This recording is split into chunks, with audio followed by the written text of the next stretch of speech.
Hey guys, Floyd here with another episode of From the Cage.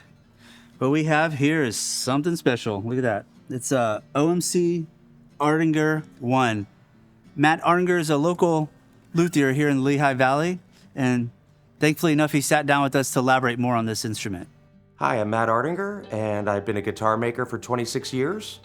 I started making my first guitar at around 13 years old, and it was mainly due to one man, and that man is Chris Martin. In the beginning of my career, at around age 19, I became Martin's youngest warranty repairman at that time, and I got to know several people in the factory, and one of them was Tim Teal. In 2003, he had approached me to possibly do a collaboration with Martin and design an acoustic guitar kind of around my vision. And in 2004, I came up with what became the OMC Artinger One, which actually had several design elements to it that Martin hadn't utilized before. I met Matt Artinger many years ago at one of the local guitar shows. Matt, younger guy at the time, I was too. We kind of hit it off. We both have a passion for building and designing musical instruments. And seeing what Matt does, it's different than what we do at Martin. And at the time, I was looking to reach out and collaborate with a couple of, what I consider really good and fine builders. Matt fit that criteria. And then I also learned his backstory, which I'll let him tell you about, but it's pretty interesting. When I was a kid, I first told my parents that I wanted to be a guitar maker. And they looked at me a little bit quizzically, and it just so happened that they knew somebody who knew Chris Martin. So they decided to send me there to discourage me from being a guitar maker. Chris Martin actually did quite the opposite and encouraged me to follow my dreams, and here I am today. We are in my shop in Emmaus, Pennsylvania. This is the exterior workshop. I do have a clean room and a spray booth and a CNC room as well, but this is pretty much where all the action happens.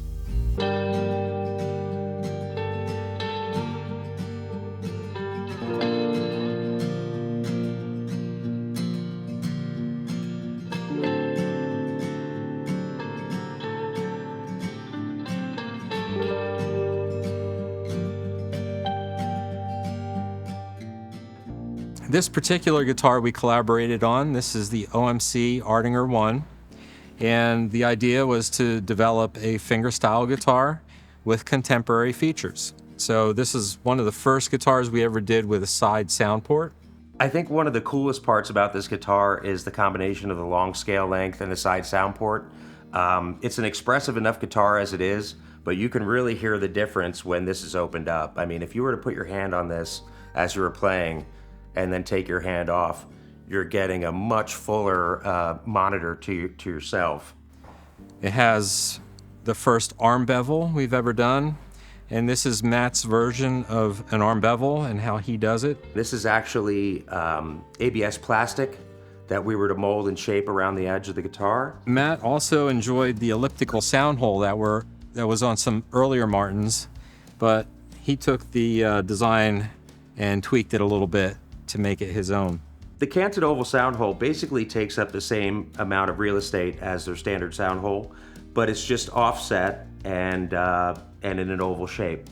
So it basically does nothing different for the sound of a standard OM cutaway without a side port. And the dots are aluminum. I do these offset aluminum dots. I think this is the first time that Martin has ever done an offset dot pattern. I used aluminum in a lot of my inlays, and this might have been the first time that they used aluminum as well. I am a fan of scallop nuts. It's just a visual element. There's nothing tonal about it.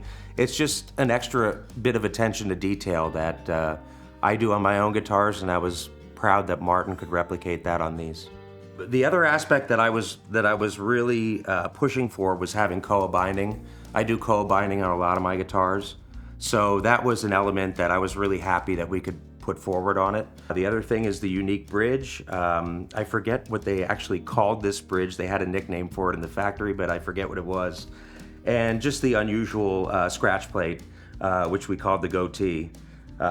It just kind of set it off from any other Martin. I think people were surprised at the initial launch of the guitar, and we had set it for, I think, 125 units, and we got pretty close to that number. So they sold about as good as they could have for a limited edition. I've had multiple collaborations with Martin between 2005 to about 2010. We've done a lot of one-off NAMM show guitars, one of which was a baritone. We've done X-Series prototypes. One of the earliest ones was what was mislabeled as the resonator guitar. And it's actually not a resonator guitar. It has aluminum port plates over top of the sound holes. And this was during the time of, I think, maybe 2006, 2007, when the chopper craze was going on and custom cars were the big thing. And we decided to kind of make a motorcycle influenced guitar.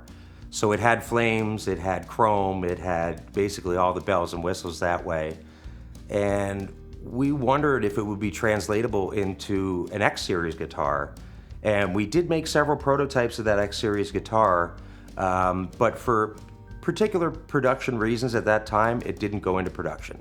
Martin has just been a huge influence in my guitar making, and not only from design viewpoints and sound viewpoints, but also just the technique of building. I mean, being able to go to the factory and learn how they do processes has helped my personal processes a lot. I think in this day and age, really living for your career is an important thing, and I am very fortunate to have been able to live through my career and enjoy my career. And I would say to anybody out there that has artistic mindsets and really wants to pursue something that they're going to be thoroughly satisfied with, follow your dreams, as Chris Martin said to me.